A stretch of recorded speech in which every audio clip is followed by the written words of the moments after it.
by the power of Grayskull.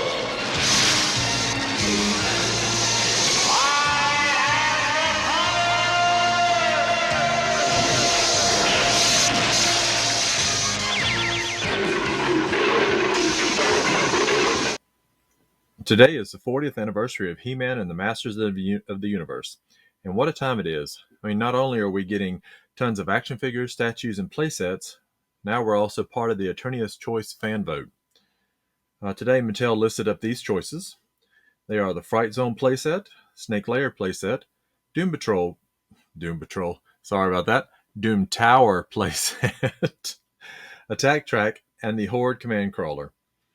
I find it interesting that all of these are for villains except for the Attack Track, but honestly we all know that the villains have the coolest toys. Out of these, the only one that's seen the plastic form is the Fright Zone, so I wouldn't be surprised if it came out leading the vote along with the Attack Track. The Snake Lair castle has been on a lot of artwork lately, which I believe was been to hype it up since Lady Slither is releasing next week on Mattel Creations. And it has. I've seen a lot of chatter on that one. The Doom Tower is an interesting one. I hadn't seen that name before, but I looked it up, and it's the main headquarters for the Horde located in the center of the Fright Zone. Now, when I would watch She-Ra, I don't ever remember it being called the Doom Tower. I just remember it all being called the Fright Zone, so that was interesting for me to find out today. But that leads me to wonder, when it finally comes out, could it connect to the back of the Fright Zone playset? I mean, it would make sense, and it would really make the set stand out. So, Mattel, I hope you're listening on that one. Now, the Attack Track speaks for itself. We saw it a lot in the 80s cartoon, and I was surprised it never came out in toy form. But now we have the opportunity for it to be in our collections. And, you know, what's funny is what's coming out of the back of it in the picture that Mattel posted up is the 80s toy version of the Attack Track, which